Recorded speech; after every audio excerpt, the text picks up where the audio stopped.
Welcome, everybody.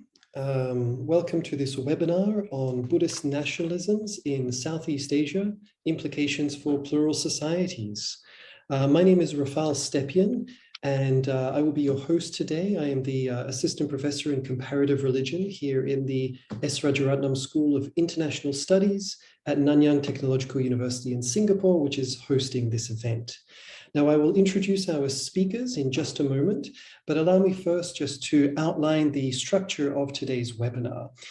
We have three speakers, each of whom will initially present their talk for approximately 20 minutes, and this will leave us with just under half an hour for open discussion.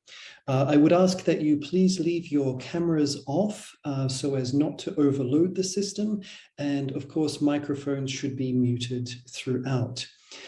For your information, this webinar is being recorded and it will become available on our school website shortly within the coming days or weeks. Now, naturally, you are very welcome to contribute to the discussion when we open the webinar up. As the convener, I am happy to pose your questions to the speakers, so you are requested to please post these in the chat feature on the Zoom platform. Now, of course, the topic under discussion today is a sensitive one, and one, I would say, amenable to strong and differing views. So I would request kindly that audience members posting questions and comments remain respectful and open-minded throughout. After all, we have three truly distinguished experts on Thailand, Myanmar, and Sri Lanka with us, whom I will now take great pleasure in introducing. Speaking first will be Suwana Sattanand, who is Professor Emerita and Invited Professor of Buddhist and Chinese Ethics in the Philosophy Department of Chulalongkorn University in Thailand. Professor Sattanand is also former President of the Philosophy and Religion Society of Thailand, and currently she serves as Secretary General of the International Federation of Philosophical Societies. Second will be Peter Lair, Senior Lecturer in the Center for the Study in Terrorism and Political Violence at the University of St. Andrews in the United Kingdom. Now, Dr. Lair is a regional expert on the Indo-Pacific and the author of Militant Buddhism, The Rise of Religious Violence in Sri Lanka, Myanmar, and Thailand. Finally, we will have with us Ju Dalal Fernando, who is Assistant Professor in Intercultural Theology and Interreligious Studies, and also Director of the Trinity Centre for Post-Conflict Justice at Trinity College of the University of Dublin in Ireland. Dr. Fernando has authored and edited 5 books and published many articles on religion, peace and conflict, with specific focus on the roles of interreligious dialogue in peacebuilding and ethno-nationalisms and geopolitics, be it in Sri Lanka specifically or South Asia more generally. And so I would like to welcome you again, and without further ado, it is my great pleasure to invite Professor Sattanand to present your talk entitled Pointing to the Moon from a Nationalist to a Pluralist Thai Buddhism. Thank you. Thank you, Rafal, for the kind introduction, and welcome everyone. My topic today is pointing to the moon. For those of you who are familiar with Zen Buddhism, you will know where this phrase comes from, finger pointing to the moon, from nationalist to pluralist Thai Buddhism. Next, please. Today, I will focus my talks into 4 parts. First is the Theravada Buddhism of the Thai state. Second is Buddhism in contemporary Thai society. Part 3, I identify 4 major challenges facing Thai society today. The exclusivist moments, market economy, inequality, and violence. And part 4 will be focusing on what is Buddhist pluralism and why Buddhist pluralism is important for Thai society. First, the Theravada Buddhism of the state. Can we stay here? Excuse me, Professor Sattanand, you have been muted. Oh, no, I'm sorry. Hello, should I continue?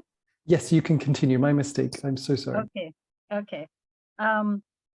First of all, I would like to say that Buddhism, so-called Buddhism of the Buddha, was a reformist movement. It was not a state religion. In the 14th century, Thailand or Siam, the Buddhist cosmology was used to construct a meta-narrative for the Siamese state. Buddhist teachings of merit and karma, Buddham in Thai, were used to imagine and justify social hierarchy with the monarch at the top of the human realm. Siamese and Thai Buddhism has enjoyed continuous patronage of Thai kings and governments for 7 centuries. Unlike the situation of Buddhism in China, Japan, and Korea, which had coexisted with contending ideologies of state formations like Confucianism or Shintoism. This lack of contending state formation ideologies has led to a rather conservative and monolithic version of state Buddhism, while the practices of Buddhist local people in the rural area have been more open to differences. The encounter with colonial powers in the 19th century led to the centralization and bureaucratic power in Bangkok in the early 20th century, together with the promulgation of the first Buddhist Sangha law in the reign of King Rama V. A centralized and bureaucratized form of state Buddhism emerged, forcing a uniform discourse of what I call Buddhism of the Thai state. For example, putting local monks like Kruba Sivichai in northern Chiang Mai under temple arrest in the early 20th century. They initiated education for monks, royally sponsored. You have the equation of being Thai and being Buddhist in school textbooks. You have the purging of anti-establishment Santi Asok group in the late 1990s. There has been a 7-century-long continuous patron-client relationship between Buddhism and the Thai state. As a result, and I would like to quote a very interesting observation from Robert Lester in his book Theravada Buddhism in Southeast Asia. This book has been published for a long time, but the point is, even after so many decades, the key point of this of Lester is still very much relevant. And I quote, only overt anti-government activity on part of the monks, such as occur in Myanmar and in Laos or Cambodia, is noted as political. Many of the leading monks of Thailand and Cambodia are clearly pro-government, and especially in Thailand, anti-communist during the Cold War. And in various subtle ways, their words and activities make for political stability in their countries. Yet, their influence is so subtle that neither the political analysts nor the monks themselves note it as political. In other words, in many countries in Theravada, Southeast Asia, the anti-government activities of the monks are considered political, while the pro-government activities are considered non-political, or not considered political. Then in 1932, absolute monarchy in Thailand was changed to constitutional monarchy. And democratic development in Thai society has had many bumpy rides. So far, we have more than 10 constitutions. And as we are speaking now, there's a constitutional reform agenda has been put to the parliament, and I believe was rejected just a few days ago. Part 2, next slide, please. Okay. Since the mid-20th century, there are several religious movements in Thailand, and I mentioned here 3 movements, Buddha Dasa, Santi Asok, and Thamakai. I will begin with Buddha Dasa. The reformist movement of Buddha Dasa has opened new venues for expressing more liberal, more egalitarian forms of Buddhism in and for Thai society. His teachings cover that Buddhist Dharma is a universal natural truth. He's trying to liberate Buddhism from the confinement of Thai culture. His theory of human language and Dhammic language has point to, has explained the difference between the culture-specific form of Buddhism and the universal form of Buddhism.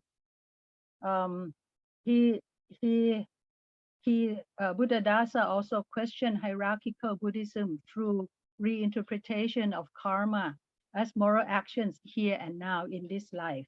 We encourage friendly relationship between Theravada Buddhism with Zen, Mahayana, Christianity, and Islam.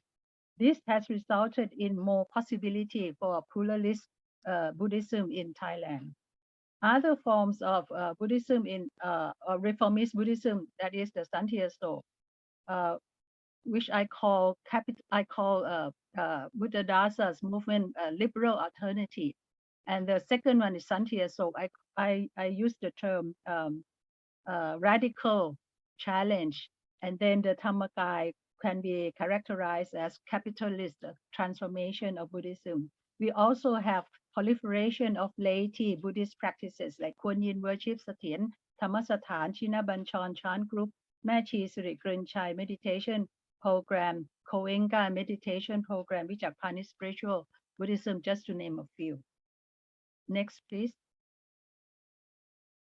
In the past decades, there have been several ultra-conservative backlashes from Buddhist extremist groups, from campaigns to put Buddhism as a national religion in the constitutions. So far, all attempts have not been successful. To ordering campaigns against the Catholics during the papal visit in the 1980s, not the recent one of the Pope Francis. That's the Pope John Paul II one. At that time, they were citing Muslim attack of famous Buddhist University of Nalanda and Muslim against the Christians in the Crusades. After the recurrence of violence in the Deep South in the past decade, the usual more benign Thai state Buddhism has shown less and less tolerance to religious others. So you have a traditional Theravada Buddhism of the state, and you in the 20th century and the latter part of the 20th century, we have the different religious movements of liberal alternative, radical challenges, and capitalist transformation. You also have proliferation of lay movements. And all of that are confronting what I identify as the four major challenges. Next, this one is the summary of the content that I just presented. Now, we identify four major challenges. First is the exclusivist moments. Second is the market economy. Third is the inequality. And then the question of violence, which I think will be covered by the other speakers today. Next, please. Okay, go back to the other one first, sorry. My question is then, facing these challenges, what will there be reconfiguration of the monoform, exclusivist state Buddhism in its confrontation with these four major challenges? In the past 3 decades, there have been broadening and deepening commercialization of Buddhism, renting of amulets, skyrocketing land price of temples in central commercial districts areas, leading monks' donation of huge sum of money to the state in the 1997 financial crisis. Temple has become investment sites for tourist attractions, and not to mention the economic and psychological aftershocks of the pandemic. The emergence of gender equality sensitive forms of Buddhism from within Thai society and lessons learned and challenges of Buddhism from abroad. These days we have Buddhist temples in Europe, in the US, and in Australia, and the question of women in Buddhism has become more pronounced. But in Thai society, respect for women's rights and gender equality have not fully developed, not much beyond rhetorical and piecemeal support. We also have recurrence of violence in the Deep South, where the population is the Muslim majority over there. This has led to direct military protection of the monks within the temple. We also have arms begging with military protection. And as a result, we have decreasing religious tolerance among the population in the Deep South. Deep South meaning the 3 southernmost provinces of Thailand, connecting to Malaysia.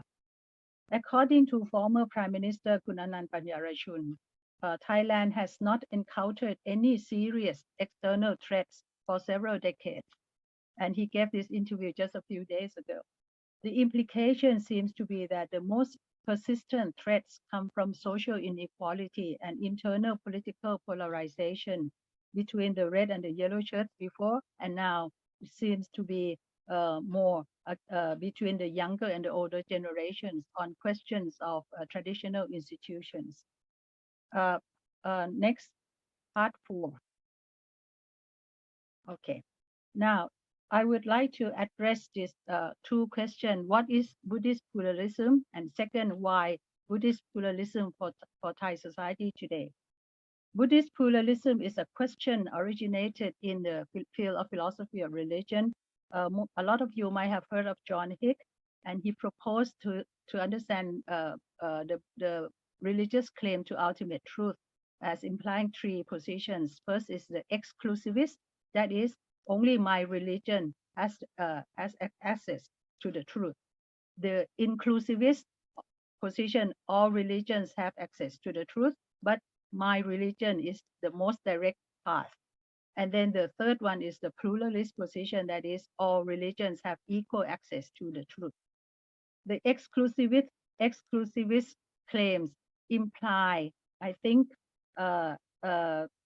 hierarchic social order, as it starts from the premise that only certain people have direct access to truth. And the inclusivist position, it also implies hierarchic form of social order, although in disguise. And the pluralists, I think, imply more equal social order, as everyone has equal access to truth. Next, please. That is this is the relationship between truth claim in philosophy and social order, implications for social order. My project on Buddhist pluralism tries to return to the Tripitaka, or the Buddhist canon, and rediscovers that the Buddha was preaching his reformist religion in a highly pluralist context. With 62 different schools were mentioned in the Tripitaka, and with 6 major schools in constant debates with the Buddha. We also argue that the Buddha's stance is a pluralist one, not only teaching in a pluralist context, but his position is a pluralist one as well, metaphysically, epistemologically, ethically, and in regards to ultimate truth claim, ultimate aim, sorry. Very briefly, I would like just to share with you that the Buddha remained silent on questions of metaphysics, and his position that metaphysical debates are irrelevant to the cessation of suffering. Buddhism does not make exclusivist metaphysical truth claims. Epistemologically, the Buddha claims that he, just like previous and future Buddhas, simply discovers the truth of interdependent origination. A self-enlightened Buddha is always possible, which means that the Buddha does not claim exclusivist access to the truth. Anyone can become enlightened by himself or herself. Regarding the questions of ethics and ultimate aim, the arguments are very complex.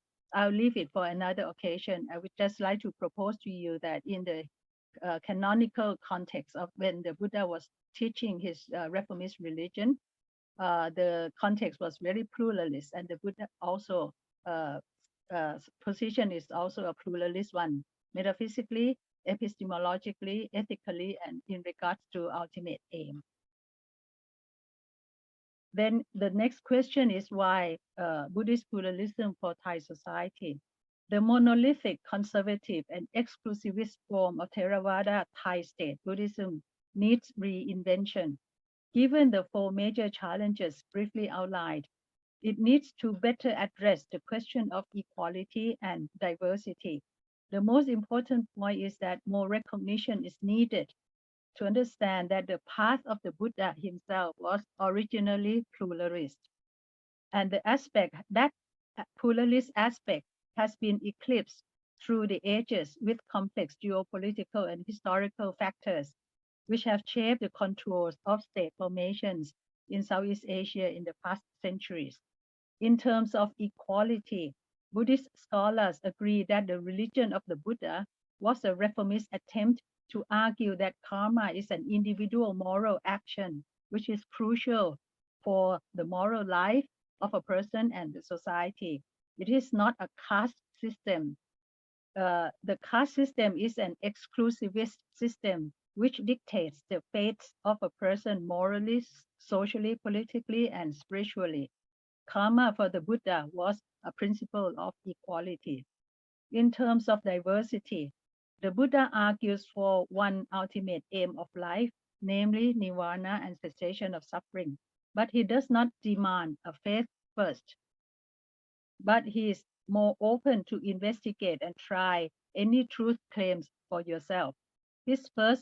The first requirement of the Eightfold Noble Path is right view or sammaditthi. Is not faith, but seeing accurately that all things are impermanent and existence is suffering.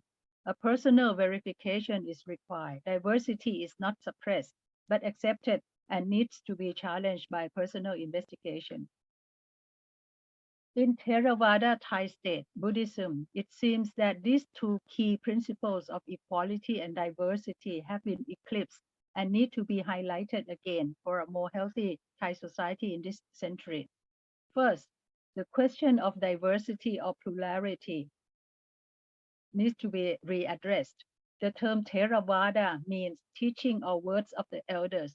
Who are the elders? There are those who attended the first council held some 3 months after the passing of the Buddha. During that council, it was decided that no rules, whether major or minor, laid down by the Buddha would be changed. Although the Buddha had earlier indicated that some minor rules could be changed. This resolution freezes all the rules into a fixed normative entity to be followed through all times. Second, it also sets an attitude of conservatism within the Theravada tradition. Third, as this first council is the gathering of immediate enlightened disciples of the Buddha, it later becomes the one, the oldest, and the only so-called pure and authentic Buddhist teachings in later developments of the Theravada traditions.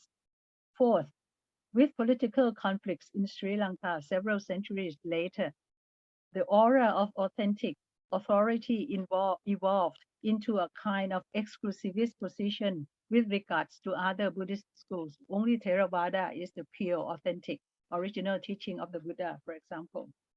Fifth, this exclusivist conservatism was transmitted to and transplanted to the soils of Southeast Asia, including Siam or Thailand today. In terms of equality as a basis of pluralism, Professor Stephen Collins at University of Chicago points out that the theory of karma, as in the path of the Buddha, was meant to give weight and moral agency to the individual as an indicator of the equality of the people.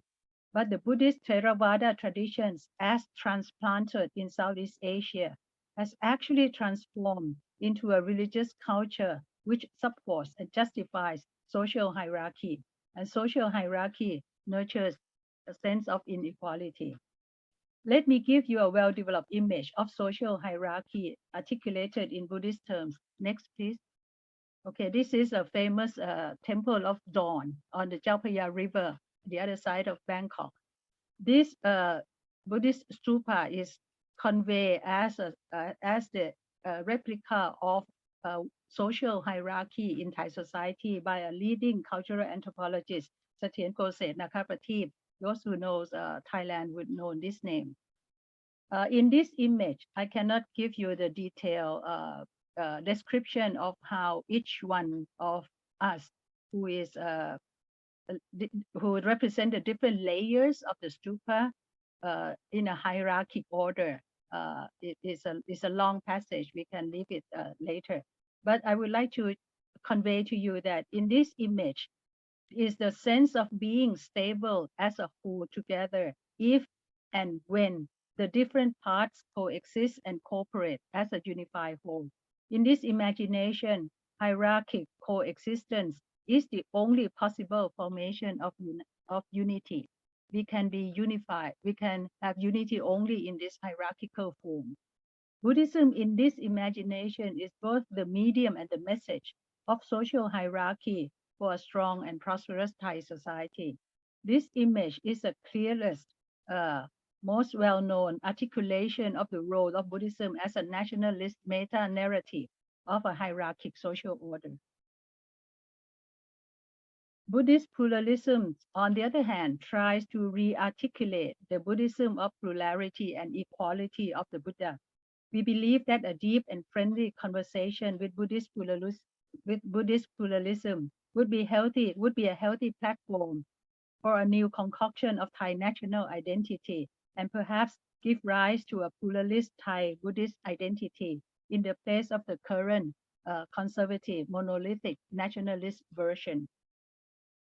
In conclusion, I would like to say that Buddhist pluralism could help Thai society reimagine her identity, which is enriched with the pluralist heritage of the Buddha, and hopefully reimagine the others as truth seekers on equal terms. Next, please.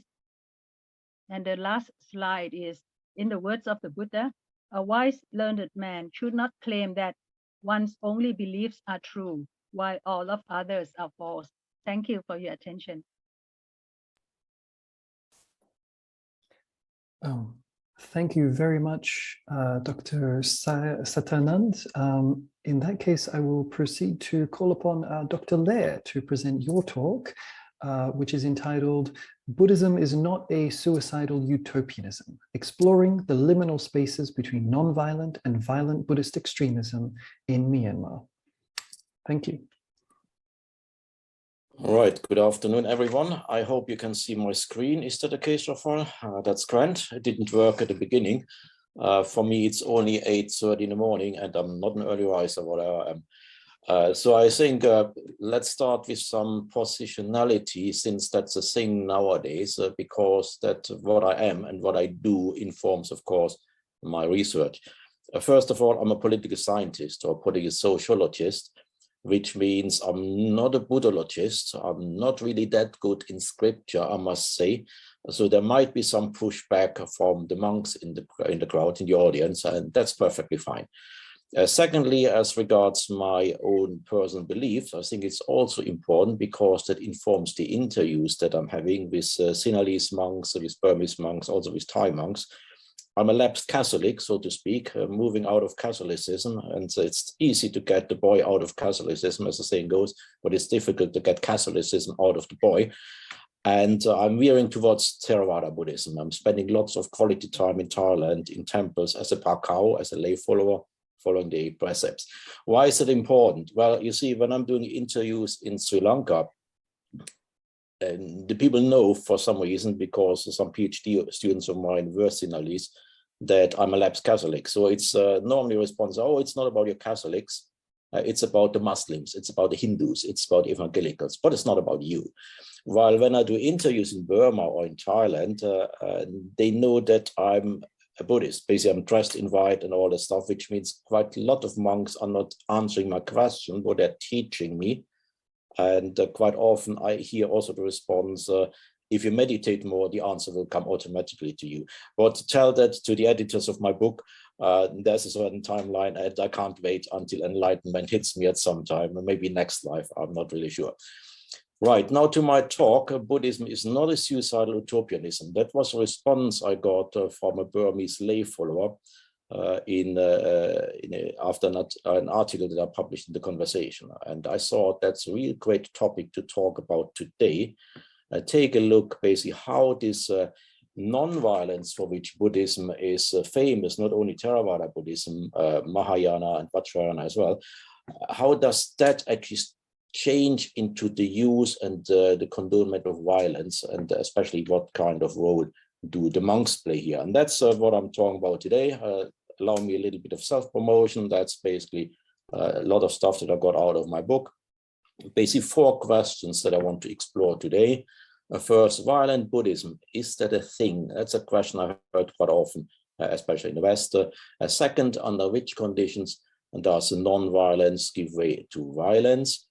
Third question, how to justify the resort to violence. And the fourth question, what role do the monks play as regards violent extremism? And of course, I'm only talking about Burmese monks at the moment, but I could generalize that also to Sinhalese monks and to Thai monks if need be. The last question is the one that is still open-ended because my research is not yet that far. You all have noticed, I think, COVID, and that put the spanner in the works. I was meant to be on research leave in the last spring and summer last year and spent a lot of time in Burma, Thailand, Sri Lanka. That obviously didn't work. So my talk will come to shuddering end and lots of scratching my head about we will get there finally. So let's explore the first question. Violent Buddhism, is this a thing? And in the West, I got quite often this kind of response, well, it doesn't exist. A violent Buddhist mob, no, that's violent Buddhist monks, that's completely unheard of. That's ridiculous, the whole idea. There was only one respondent I ever had who said, yeah, he can understand that. And when I looked at him quizzically, he said, oh, the monks are such great fighters. And he was then quite disappointed to learn that I'm not talking about Shaolin monks that you've seen in TV or whatever, but Theravada monks. But normally, that's basically the perception that we have about Buddhism. You know, this tried things of mindfulness, which is one of the fads of the day. And nowadays, completely bereft in the West of any Buddhist context, just like yoga, for example, taken out of Hinduism and put into a nice morsel that you can squeeze in the West into your daily schedule. It's also about meditation. Everybody knows that about monks sitting there and meditating. And it's also about word renouncing. That's a picture on the top right of some monks that I follow actually in the south of Thailand. And it's also about open minds and welcoming of foreigners. Here you can see me yours truly on the bottom right, sitting and talking to an equally foreign monk in one of the big Thai temples that cater for foreigners mainly.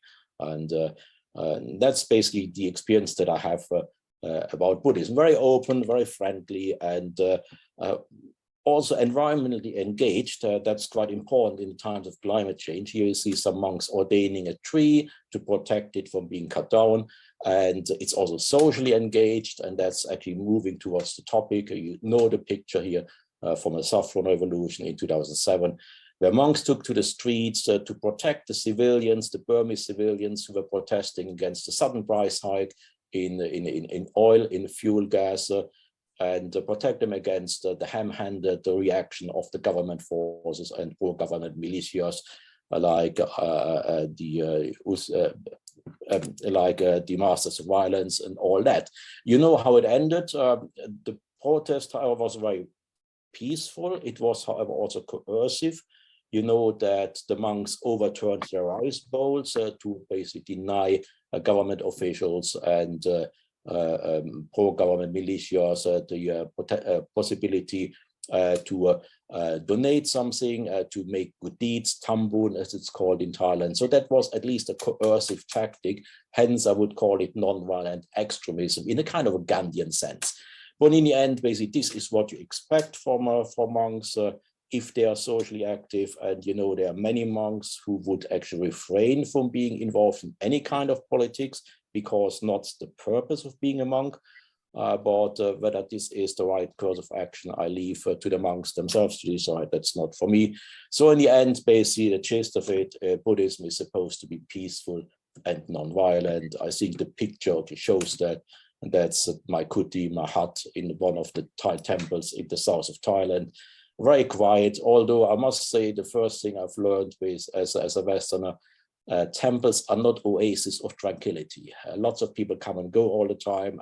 You see the motorbike there, the boys come play the games and all that stuff. So it's quite difficult sometimes to actually excuse yourself to do some meditation. But anyway, it's very peaceful. But we know that this is not always the case, and that sometimes Buddhism is not only engaged, but also enraged, as I like to call it. Foreigners are not always welcome. For example, here, the Rohingyas in Burma who are seen not as a Burmese ethnic group, but as foreigners, as Bengalis, and as a fifth column of the Muslims about to take over the Burmese state. And violent Buddhism indeed is a thing, and so are violent Buddhist mobs. and also monks who condone the use of violence. Which brings me to the second question. Under which conditions does non-violence, Ahimsa, do no harm, and give way to violence? And unfortunately, this question is easy to answer, not only in regards of Burmese Buddhism, but also Sinhalese Buddhism, and to a certain extent also Thai Buddhism when it goes to the deep south of Thailand. And that revolves around the theme of Buddhism under siege. Non-violence gives way to violence under the following conditions. As far as I found out, Buddhism is perceived to be under siege. The survival of the Buddhist state, here the Burmese Buddhist state, is in peril, and the survival of Buddhism, the sasana, the religion as such, is also in grave danger. Hence, a peaceful reaction, meditation, whatever, doesn't help any longer. Monks need to take firm action as the defenders of Buddhism. Hence, also the differences of reaction of monks in the Saffron Revolution, in the picture above, and in the anti-Rohingya protests. And mind you, and that's also some more research that I need to do, these monk cohorts are not exclusively different. You don't have the Saffron monks in one group and the anti-Rohingya protesters on the other. There's quite a huge overlap here because the threat is different, the danger is different, hence the responses need to be different as well. And what also plays into this theme of Buddhism under siege is this idea of being imagined minority. Yes, we in Burma are majority of Buddhists. We have 55 million, most of them are Buddhists. But on the other side of the border, there are plenty more of them. And you know that Rakhine state, where the Rohingyas form a substantial minority of 35% of Muslims, the Rakhine state is bordering to Bangladesh. On the other side of the border in Bangladesh, there are 160 million people, and 90% of them are Muslims. Hence, the Rohingyas are seen as a fifth column, preparing the ground for a takeover, that Buddhism will be no more, that Burma will follow the same fate as Pakistan, Bangladesh, Bali, for example. Nalanda, I hear quite often as well, the destruction of the universities and all that stuff. And that brings me also to Carl Schmitt's state of exception in a Burmese Buddhist context. I'm not the first one to notice that. Professor Sata Anand had the picture of Michael Cherison's book, and I think he was the first one to reference Carl Schmitt's state of exception. But it's quite obvious, isn't it? Because the idea of Carl Schmitt is that during emergency, normal rules do not apply any longer. There is a no-holds-barred approach to deal with an emergency because, well, we are in a crisis, we don't have time, we need to take firm action. And here, I think Ashin Viratu, one of the most famous monks, for all the wrong reasons, unfortunately, is quite telling in his comments. You can be full of kindness and love, but you cannot sleep next to a mad dog. A mad dog, of course, being the Muslims. And also he said, there's no time for peace or meditation. It is the time for firm action. And that's actually the moment when non-violence gives way to violence, and violence is actually called for. It's unavoidable, and that needs to be done right now. That brings me to the next question then. Notionally, Buddhism is non-violent. You know, Ahimsa is one of the central tenets of Buddhism. So how to legitimize, how to justify the resort to violence within Theravada Buddhism? And here I have 3 easy steps that I found that actually allows you to embark on the voyage into violence, at least temporarily, to deal with this kind of mortal danger to the survival of the sasana of the religion itself. First of all, and that might be a very contentious issue for some in the audience, non-violence, ahimsa, is not an absolute value. You see, Buddhist scripture is not unequivocally condemning the use of warfare or violence. And even the Buddha himself seemed to acknowledge that under certain conditions, warfare was unavoidable and that violence was part and parcel of the society he lived in. You see, he was dressing down Yodajiva, the headman of soldiers, who actually tried to find out what happens if he's a good soldier, and the Buddha told him, you're going down to hell. But with regard to kings, he was a bit more careful, simply advising them that the use of violence begets violence. So you are in a vicious circle of violence and more violence than that. So actually, in the age of dukkha, in the current age of suffering, I think non-violence is not always possible. And I actually agree with what Teresa Bartholomew said a couple of years ago in the context of Sinhalese Buddhism, but you can, of course, generalize that. And he said, while it's clear in the canonical texts that non-violence has priority over violence, the military presence in the text might suggest that the obligation to be non-violent is not absolute, contrary to the argument of some scholars of Buddhism.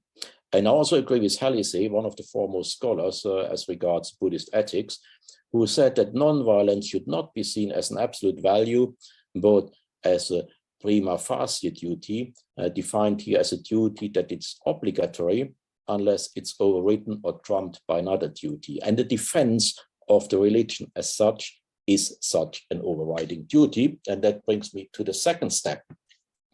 Buddhism is not a suicidal utopianism. I quite like this comment, actually. And you see, when I interview monks, most monks actually agree, even the most vociferous extremists of them, that offensive violence should never be allowed. But even a very peaceful Buddhist society has the right to self-defense, of course. How do you deal, say, as a Buddhist householder, as a very pious, non-violent person, if criminals actually invade your house and are about to ransack everything, rape your daughters and kill your sons? Do you not have the right to defend yourself? And that same basically is for the state. The same case for the state. And I found it quite interesting that even the Dalai Lama, who is not a Theravada Buddhist, and here I'm making kind of a point, like if I would talk about Protestant ethics and then talk about the Pope, but even the Dalai Lama himself actually speculated that pacifism as an absolute value may be an unachievable goal in this world that we are living in, and that under certain conditions, violence may well be unavoidable. And that's when the survival of religion is at stake. And that's a quote that I found where he said actually his position. If the situation was such that there was only one learned Lama, a monk or genuine practitioner alive, a person whose death would cause the whole of Tibet to lose all hope of keeping his Buddhist way of life, then it is conceivable that in order to protect that one person, it might be justified for 10 enemies to be eliminated if there was no other way. He hastens away, of course, to say, well, violence begets violence, but here the survival of the religion is at stake. So basically you can take a no-holds-barred approach to defend the survival of the religion. And for militant monks in Burma, that's indeed the case.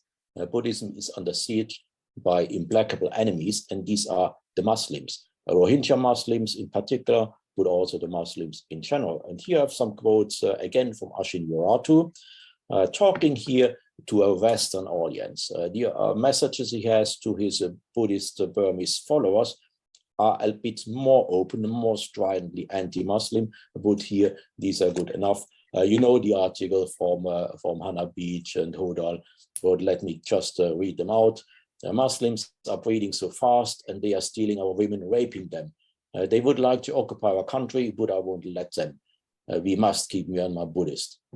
Second, we are being raped in every town, being sexually harassed in every town, ganged up and bullied in every town. In every town, there's a crude and savage Muslim majority. Third quote, every race has good and bad people, those who use violence and those who don't. But the Muslims are mostly violent, so we have to be careful for our own country's sake. And the final quote, our religion is not the only thing under threat. The whole country is. Just as they established Pakistan and Bangladesh in the 2010s, they are stepping up efforts to establish an Islamic state in Burma. So the whole country is now under threat, not only our faith. And now the third step, and again, a very contentious one, that allows you actually to kill people, and that's basically stripping them of their humanity. Enemies of Buddhism are not complete humans, hence killing them is justifiable. And I think all of you, or most of you, know the famous paragraph of the Mahavamsa, the great chronicle, Sinhalese chronicle, where King Dudagamani is asking for advice after a particular bloody battle where many people died, and the monks or the saints that he asked Answer like that. And that deed presents no obstacle on your path to heaven. You caused the deaths of just 1.5 people, O king. One had taken the refuge, basically converted to Buddhism, and the other the 5 precepts as well, a lay follower. The rest were wicked men of wrong views who are considered as beasts. You will in many ways illuminate the Buddha's teaching, so stop worrying. I'm quoting that because this passage has been explicitly referred to by the Sitagu Sayadaw, a royal teacher, or here in that case abbot, Ashin Yanisara, on the 30th October 2017, while preaching to Tatmadaw, to Burmese army officers, also arguing in the same context that the killing of those who are not Buddhist could be justified on the grounds that they were not complete humans or humans at all. We know that this trope is not the only one.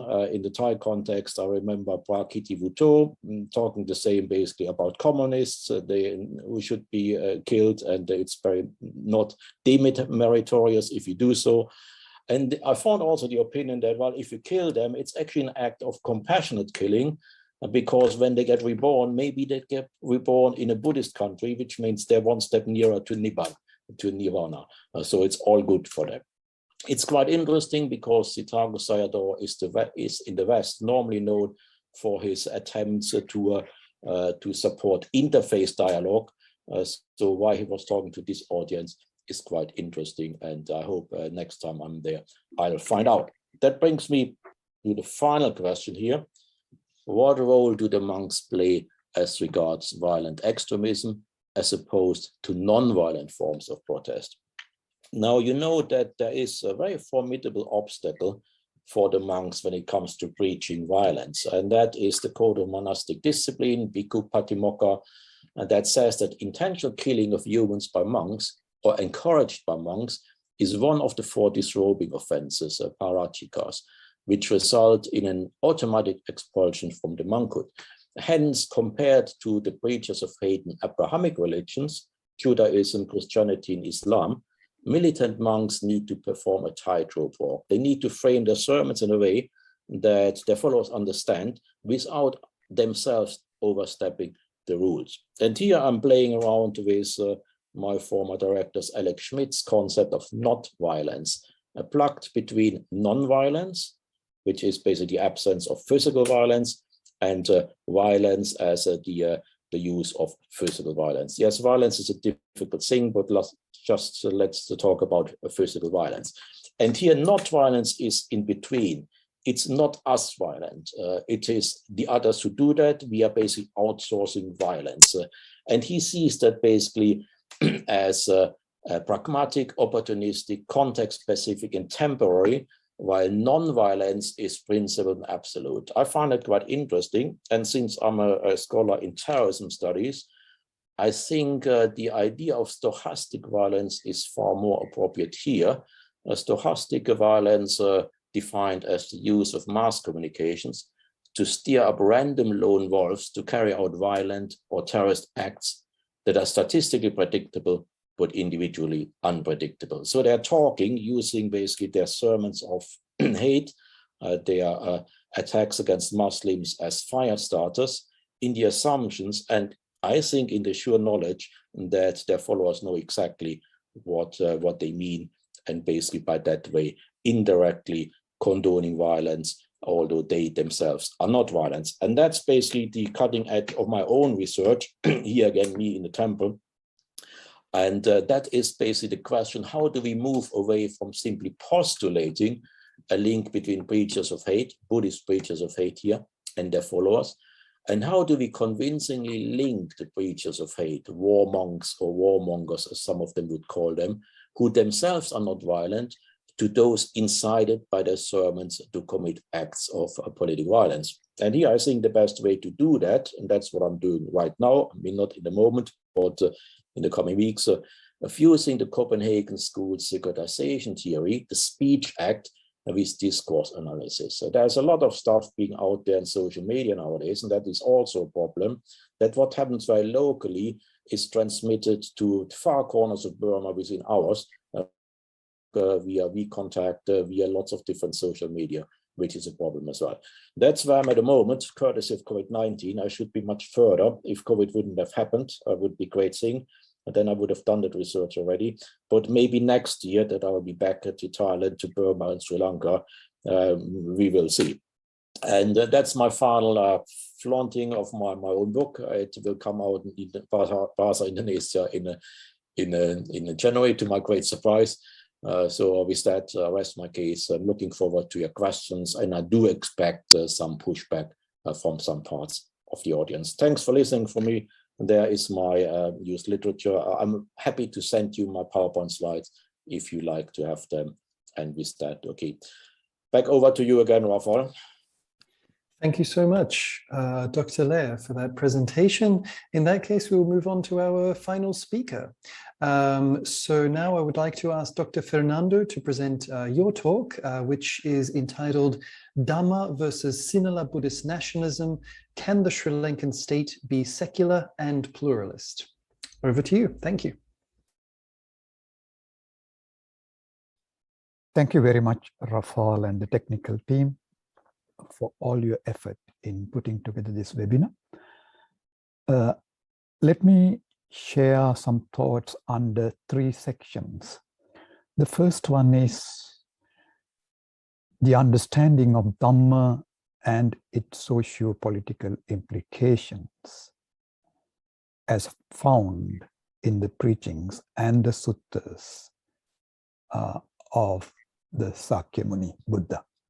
The second one is the burden of history that the Buddhist nationalism in a way carries, which really is resisting the Dhamma that the Buddha preached.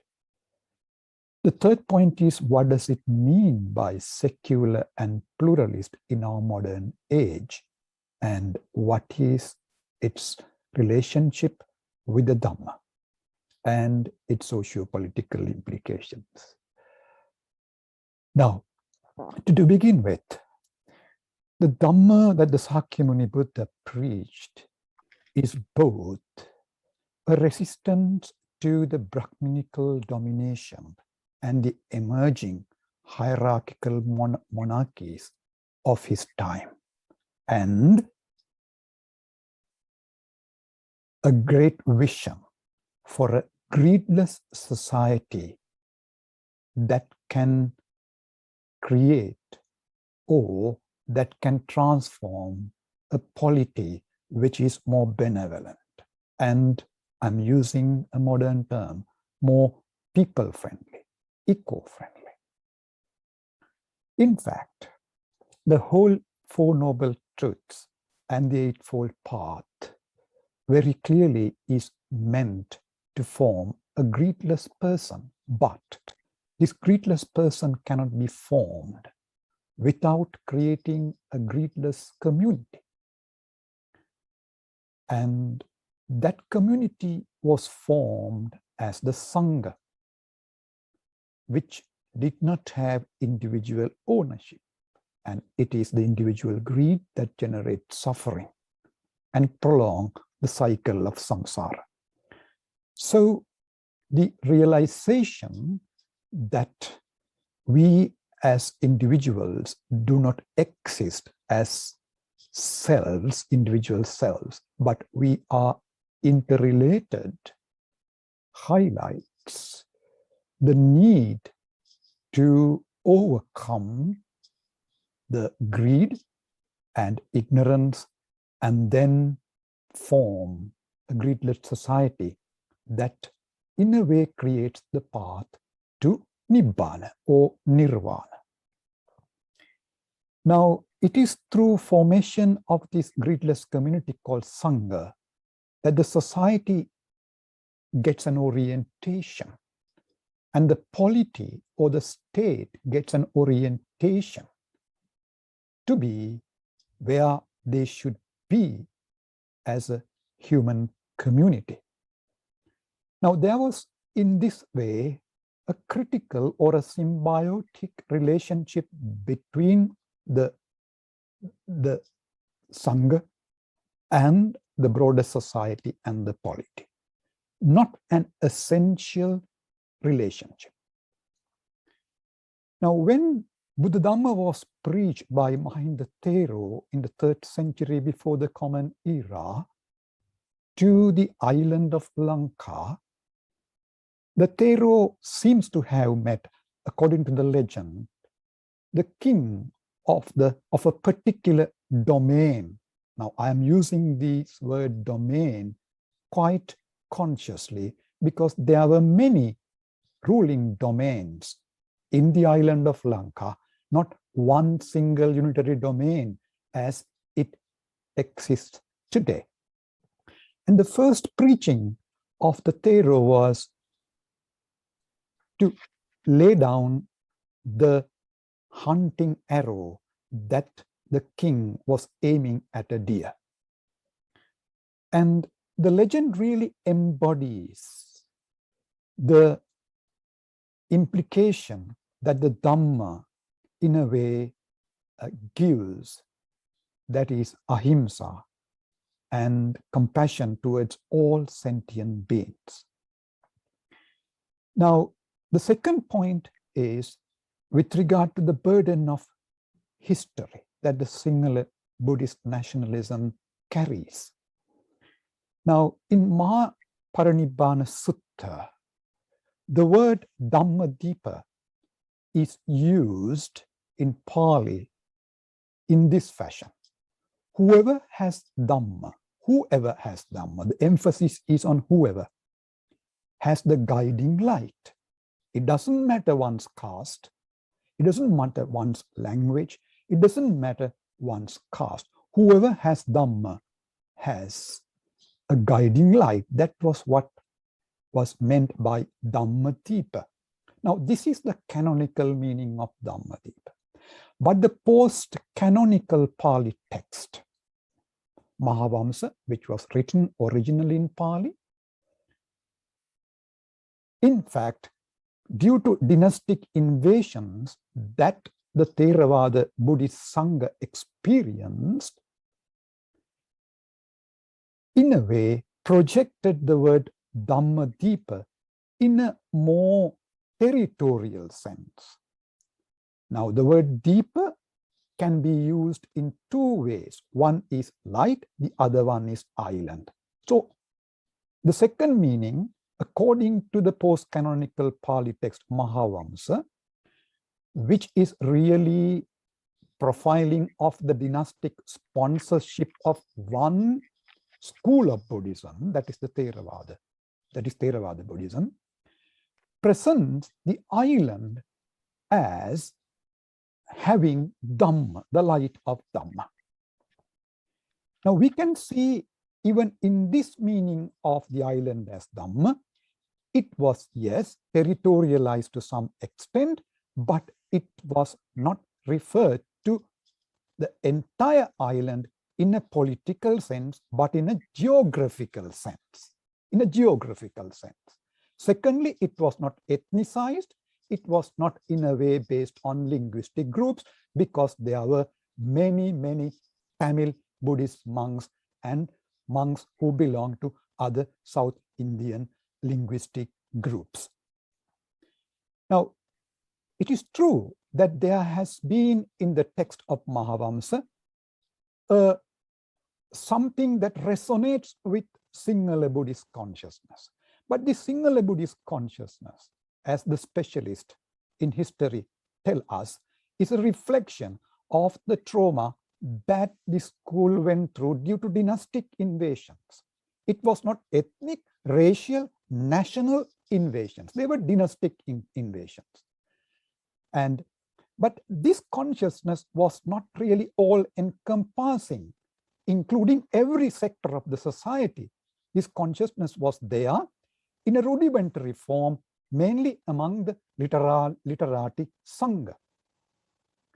And despite the fact of these dynastic invasions, people lived with each other who belonged to different faiths and different linguistic groups. But there was a radical change. This is the burden of history. During the British colonial period, the meaning of Dhamma Deepa is rigidly territorialized. I use the word rigidly territorialized by creating a unitary political structure of the island, which covers the entirety of the geographical location called Lanka, the islandic location called Lanka. So Dhammadeepa becomes really here essential part of the unitary state structure, which really amalgamated distinct regions into one centralized unit. Second is, this centralized unit cannot be maintained without a software. I would call it the ideology. And it was a racial ideology that maintained this hardware called the unitary state structure. In that, in fact, the British colonial rule was really occupying the island, but the Tamils were perceived or presented as racially inferior and the invaders, and the Sinhala Buddhists were perceived or portrayed, represented as superior Aryan sons of the soil. Now, even in Mahavamsa, this kind of racialization is absent. The Mahavamsa monk had a conscience. The Mahavamsa monk treated the Tamil king with respect. The Tamil king is said to have had a great righteous attitude towards the Buddhists. So the Mahavamsa author, in a way, glorifies the so-called Sinhala king Duttagamini as somebody who brought the whole island not under unitary state, but as under an umbrella. In fact, according to the text itself, the so-called Sinhala Buddhist king, because it is said he was not Sinhala, okay, according to the historians, okay, he seemed to have overtaken 32 other smaller ruling domains. And the word umbrella is quite different from the word unitary. From the word unitary, eksesat is what it means by umbrella, ekiya in Sinhala is what it means by unitary. Now, the British colonial and Orientalist approach to the South Asian cultures and religions created a racialized Buddhism in the country, and on the other hand, a unitary political structure. And through the incipient nationalist education, leaders, temples, it is this kind of Buddhism that permeated in the last 100 years. In fact, Mahavamsa was first available in different temples, in old manuscripts, which were put together by the colonial officers. It was first translated not into Sinhala, but into English, and later into Sinhala. And in the process of translation, what happened was, instead of overlapping territories, overlapping histories, overlapping sovereignties, even mixed marriages, rigidly carved, racialized binaries were constructed. And this is what I would like to call the burden of history. And in the second section, I would like to conclude in this way: the way we look at the past often reflects the politics of the present. Amartya Sen defines history in two ways. One is history as discovery, where many nationalist leaders claim that we existed long before. Who are we now? And the response is, who were we before? And the second way of defining history is history as a choice. Now, it doesn't mean that we cannot reach historical objectivity. We can and we should, but always we make a political, ethical choice in the present moment. What are the ways in which we can take history to bring about more pluralist, more coexisting societies in our world, in our countries? So This is my second point. The third point, let me come back. What does it mean by secular? The word secular seems to create quite a strong opposition from the Sinhala Buddhist nationalist. Okay. The word secular initially is, yes, in its usage at least, Eurocentric. With the Westphalia Treaty, at least Europe managed to separate the church from the state in principle. Now, when it comes to the French Revolution, there was another phase of political secularity, which became anti-religious, mainly anti-Catholic, for understandable, justifiable reasons, to counter the hegemony of the Roman Catholic Church and to overcome the dynasty.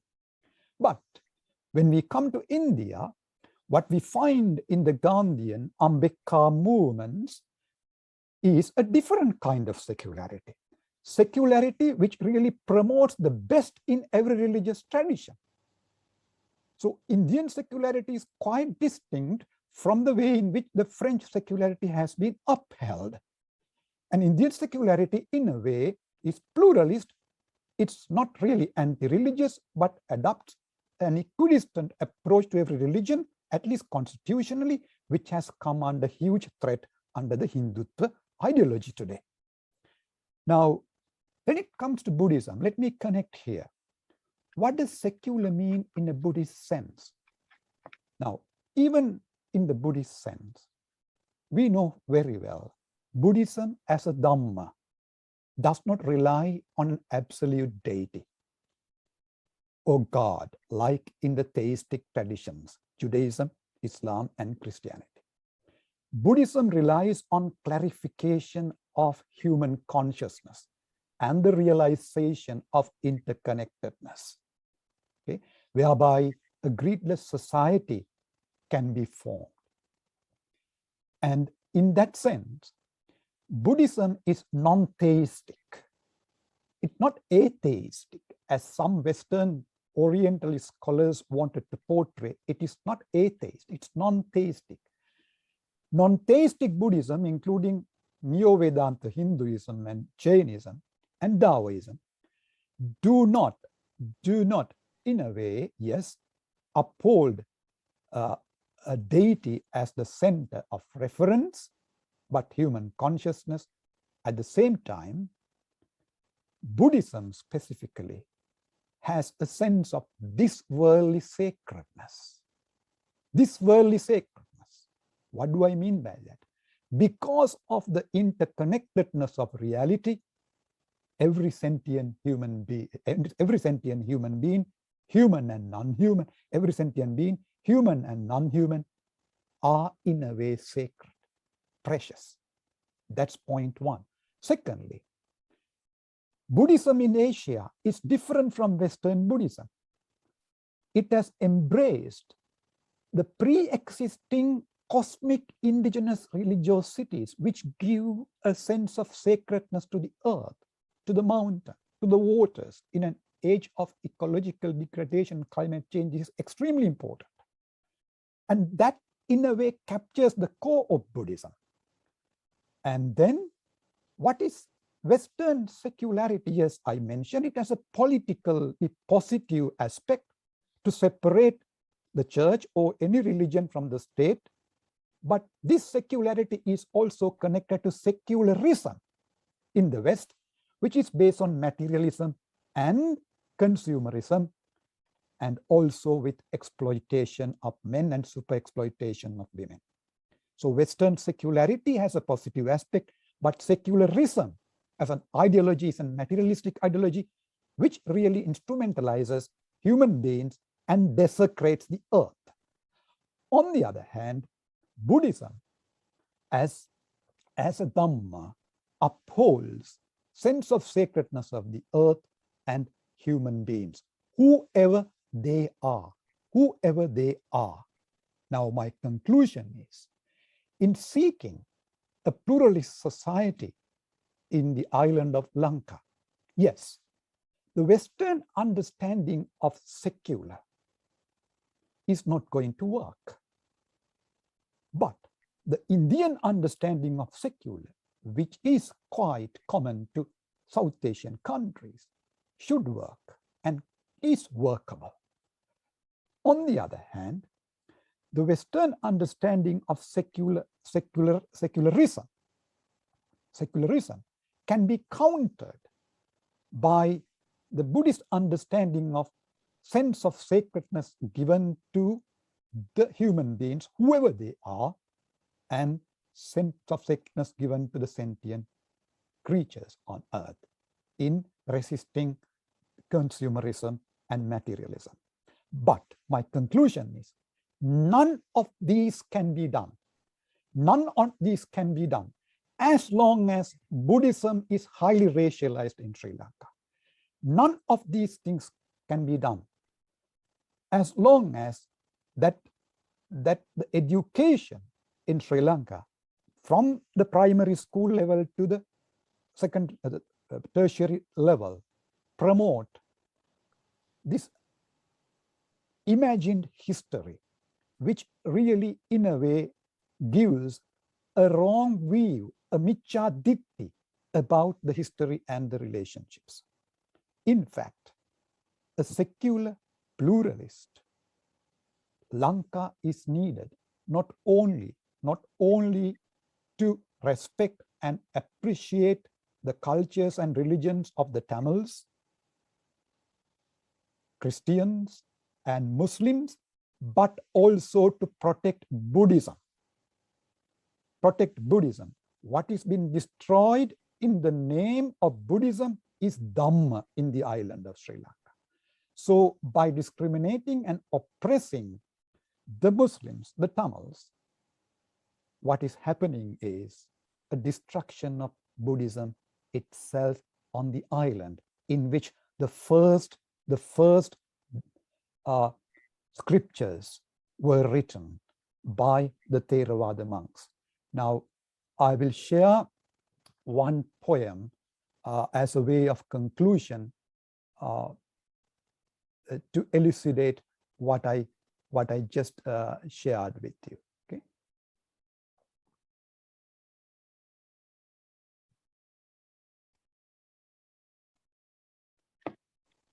Now, this poem was written in 1981 by a Muslim poet in the north of the island of Lanka, Jaffna, after the burning down of one of the richest libraries in South Asia, which in fact housed 90,000 books. It was burned down by the Sinhala racist groups with the total support of the security forces and the Sinhala Buddhist political leaders.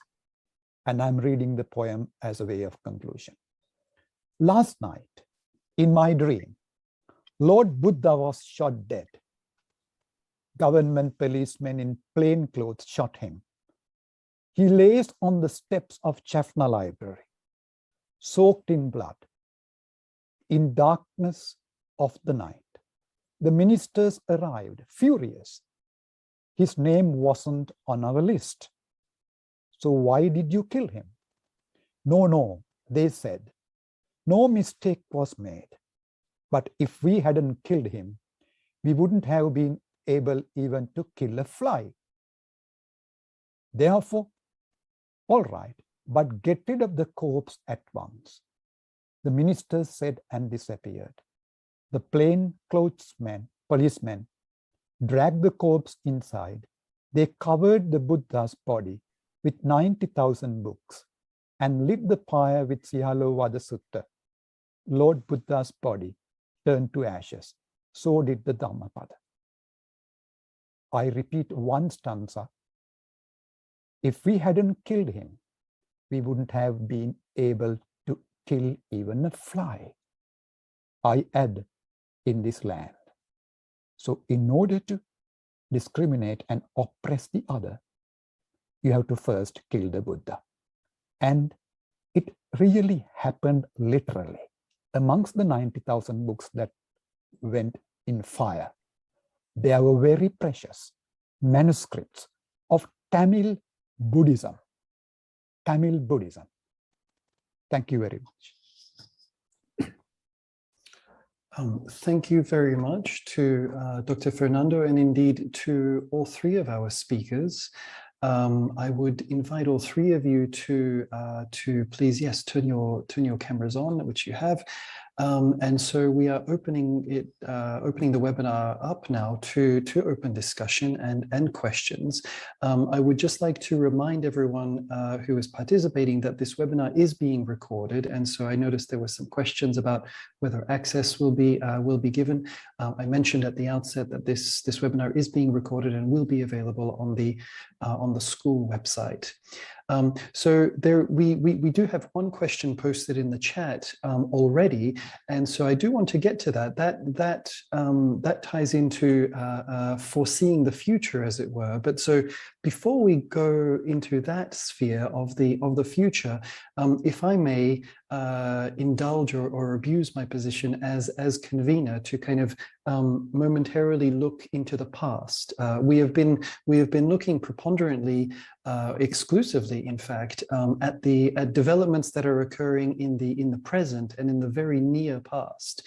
Now, although there have been isolated instances of individual cases of violence perpetrated by Buddhists in the name of Buddhists throughout history, these are not widely attested in the past, despite the fact that Buddhism, of course, has a very long history throughout numerous national, ethnic, cultural, and social contexts across South Asia, East, West, and of course Southeast Asia. So I would like to call on really any of the speakers to speak a little bit more about why now, given that numerous of the factors that have given rise to Buddhist violent movements today have been present in past contexts of various kinds. What has happened now in the recent decades, as it were, to enable this kind of violent extremism? You are welcome to chime in, any of the speakers.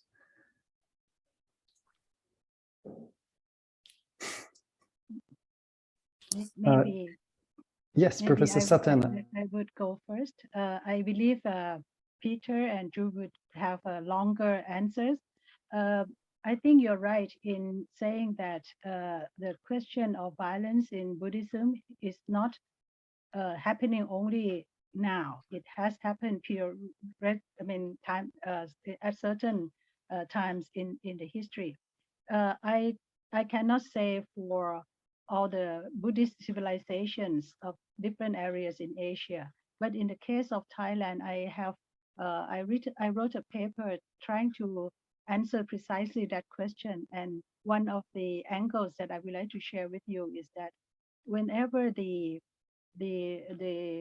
identity, whenever the Buddhist state, Buddhism, feels threatened of its identity or its safety or its monopoly of identifying the Thai national identity, whenever the threat was felt, the more benign face of Thai Buddhism becomes less tolerant and become more violent. And that happens at certain times during the Ayutthaya period and early Bangkok period, and recently in the past year, especially. I think one of the key concepts and key arguments that Peter was saying is that when the Buddhist, in the case of Thai experience, in the 3 southern provinces, the Buddhists feel they are the minority, and they are threatened. And in that sense, they become more violent. Yeah, may I add to that? Basically, this point is exactly what I would say as well. As soon as Buddhism is seen under threat, there needs to be a response. And I see in the chat room, one monk, Pagu Chun Kiang, actually make similar points.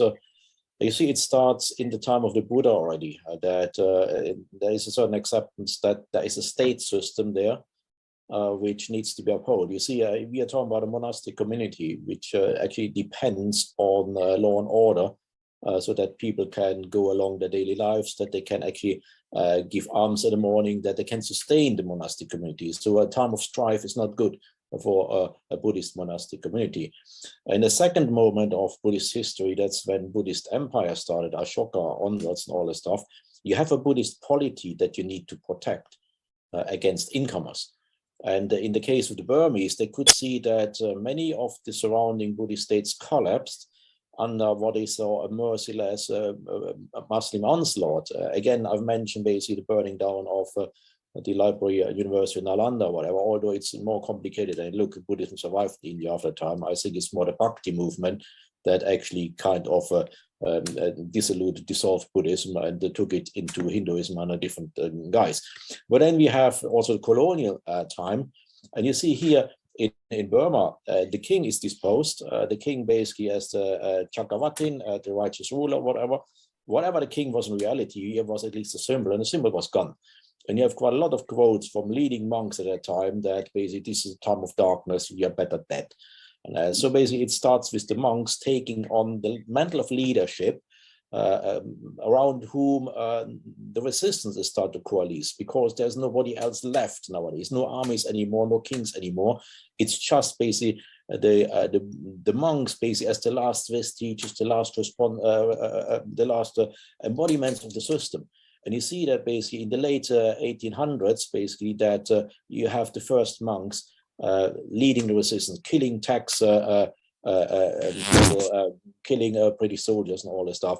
You have also the first uprising against Muslims. You have also resistance against Europeans, this shoe crisis, because Western people, officers or whatever, entered pagodas with their shoes on, which was seen as a provocation. You have the first big uprising against Muslims, Muslim immigrants coming from India, and the seeing basically has taken over all the plum jobs and all this stuff. You have this uprising in 1938, where you see very, very similar slogans that you have nowadays as well. Oh, they rape our children, they take over our countryside, whatever, we need to do something. You have monks at the forefront with torches, rampaging to Yangon at that time, Mandalay, and all the cities. So it's not really new. And especially in Burma, as a multi-ethnic society, you know, the idea is to be Burmese means to be Buddhist, but that's not always true. It's not only Rohingyas, by the way. Take a look at the Karen, they're mainly Protestant Christians. And all that. You have this whole fringe of ethnic groups around this core of Burmese, of Burmans, to call the ethnic groups, and it will not get any better at the moment. It's not only against Rohingyas any longer, as you know, it's now the military government against this national unity government, which means you have a civil strife all over Burma now, which also means the boundaries are very blurred. The monks, what do they do? Some of them are supporting the government, some of them not. Some of them are still fighting as Rohingyas as the most obvious scapegoats. I don't want to comment about Sri Lanka because I haven't been there for 2 years. I may add one comment on Thailand, because I've been there last year still, and I found it quite alarming what I see in some monks that I know in the south, monks who have been quite relaxed until then about Muslims, even in the deep south. The old temple gets burned down, but that's simply an instrument we can build up again. And not all the Muslims are bad. We have evildoers in all religions, all this stuff. And now I hear more often the trope that, well, the government, General Prayut, there is a Muslim. He floods Thailand now with cheap drugs, yaba, ice, and all that stuff, to actually take the virility of our young Buddhist children to prepare the takeover of Muslims. That's a kind of a very nonsensical conspiracy theory, but that monks that normally were very laid back and very cultivated and suddenly subscribe to this idea, to this very stupid, wacky idea. That is very frightening, isn't it? So I wonder what my colleague said about Sri Lanka, but I think it's very similar over there. Yeah, Rafal, very, very briefly, I think on an analytical level, some use a purely sociological analysis to reduce the factors to internal dynamics, and some to religious and textual analysis. And there has to be, in my understanding, an analysis of the interplay between the context and the text, I would say. But that is not sufficient. Your question is quite pertinent. Why at this stage of our history in the modern period? For me, the answer lies in the geopolitics, very clearly, particularly the geopolitics that unfolded after the Cold War. And this, where we find by the states, particularly in South Asia, okay, even though Thailand has not been colonized, okay, formally, okay, it was part of the Western axis very clearly against communism and China. And Sri Lanka, from its inception, has been a colonial state. And Myanmar is politically a colonial state still. And what happened was, what is happening at the moment is this, that these states, which had overtly and covertly embraced racial ideologies, have been emboldened by the geopolitics of the current moment. And sociologically, we can see a lot of groups amongst the Buddhists are marginalized due to new economic reforms, as Swana very clearly said, okay? And the experience of marginalization here is interpreted in racial terms, And that is getting accentuated day by day to the extent of demanding the state, you are not doing enough to get the better half, so the better part of the economy to us, whereas you are catering to the Muslims, to the Tamils, to the Malay Muslims. Okay? Don't give in to the Rohingyas. Okay? So the state itself, on the one hand, overtly and covertly promoting this agenda. At the same time, society is taken towards that direction. And I and Peter, who live in the West, we talk about human rights, and then we don't really talk about the way in which the states are constructed in a racial way. And it's going to increase in future. The last comment is, the Orientalist way of presenting Buddhism as very peaceful. I think Peter put it very nicely, okay? Very, very non-violent. And the same Orientalist pen, which depicted Islam as violent, have come to the surface today. Peace-loving Buddhist monks and violent Muslims. So in the global discourse of Islamophobia, the Sinhala Buddhist, Thai Buddhist, and Myanmarese Buddhist nationalism fit very well, and Viritu is the hero. Kalabuddha Jnanisari is the hero, because they are going to say, so Islamophobia is typically a Western construct. Same is romanticized, Orientalized Buddhism.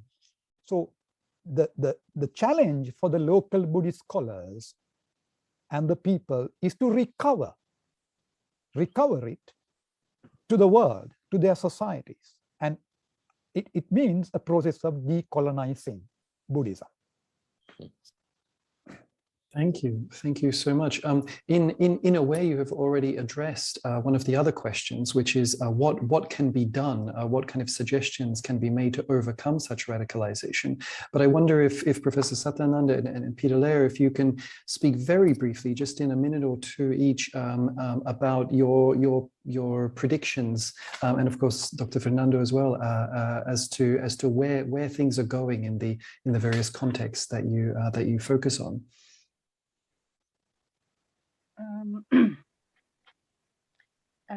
At this point, we have a really big problem of political polarization, not only from the question of social injustice or inequality economically, socially, but it seems to me in the past few years, the conflict is becomes intergenerational.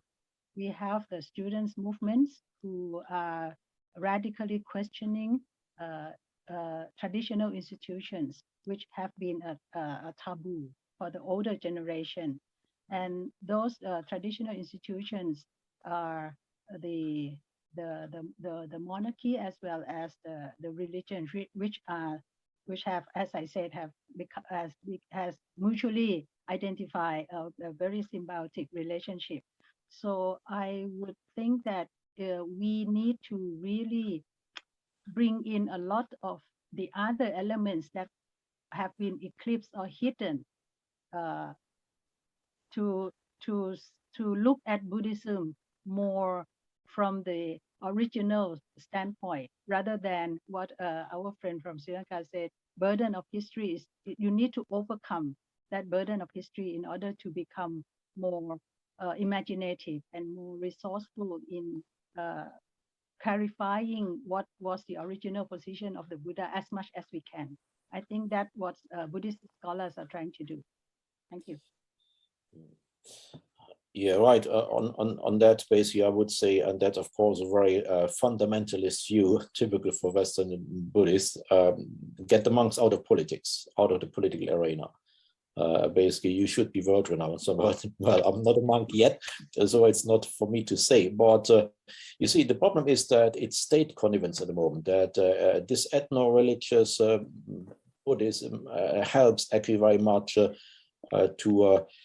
tell us versus them. It happens in Sri Lanka, it happens in Burma, and to a certain extent in Thailand. You see, as a person in government, you have to play to the gallery, to the majority of your voters. And that's where, for example, in Sri Lanka, it was always difficult to get a coalition with Tamil parties, because that's not what the majority wants.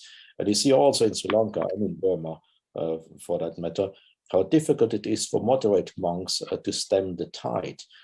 In Sri Lanka, who comes to my mind is moderate monk Vatareka Vichitatera, who had been abducted a couple of times, stripped from his religious garbs. He was arrested in August 2017 for disrupting the duties of officials or whatever. So basically, you are in peril as a moderate monk nowadays to stem the tide, especially in the times of social media, with death threats and all that. And as I mentioned, I want to keep it brief, as I mentioned, basically what happens in local areas and what never had made the headlines outside of that is now basically transported via social media, Facebook and whatever, to all parts of the country. Hence, basically, you can incite hatred, even via fake news and all that stuff. And in Burma, there are a lot of fake pictures of dead monks and all that stuff that fan the flames of hate. What can you do against that? Well, Facebook seems to try, at least they say so. Twitter tries, but it's difficult. Some extremist monks banned on Facebook. They move to the Russian VKontakte and bring their followers with them. So I'm at a loss, and I think it will get worse before it gets better.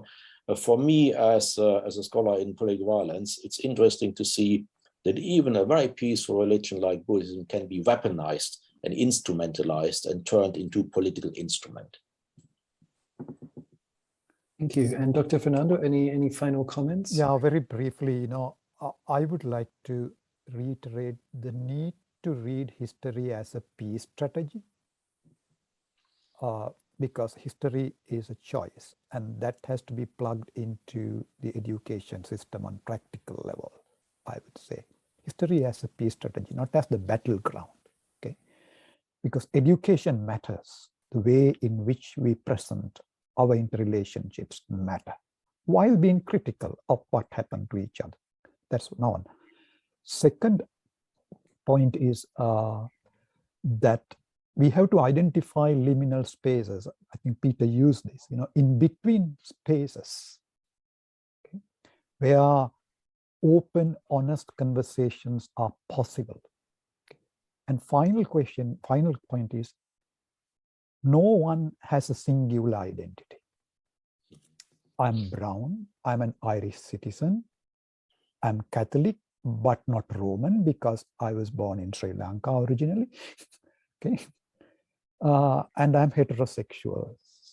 Okay, I'm a middle class academic. Okay, and I meditate. So I have different identities which are interconnected. Okay, it is important to, in a way, explore, deeply reflect in different fora, okay, how we can come up with that kind of intersecting identity. So those are my three comments. Thank you. Thank you to you and indeed to everyone. Unfortunately, we are already out of time, but there is so much more to speak about. I know that you are all well published in these fields and are working on more publications as you mentioned, and so I certainly look forward to reading more on this topic and hopefully to future events such as this. But for now, we have actually gone over time, and so I would like to sincerely thank you all, the speakers, for your wonderful presentations and insights. And I would also like all of the participants. I would like to thank all of the participants for being here and for posting also such excellent and insightful and interesting questions. Unfortunately, we don't have time to take the conversation further. But for better or worse, this is a topic that is certainly not going away. So I'm sure other opportunities will arise. In any case, thank you once more, and I wish you a good night, a good morning, a good day, wherever you happen to be. All very best. Thank you. Thank you. Thank you, Rafal. Thank you. Bye-bye. Thank you.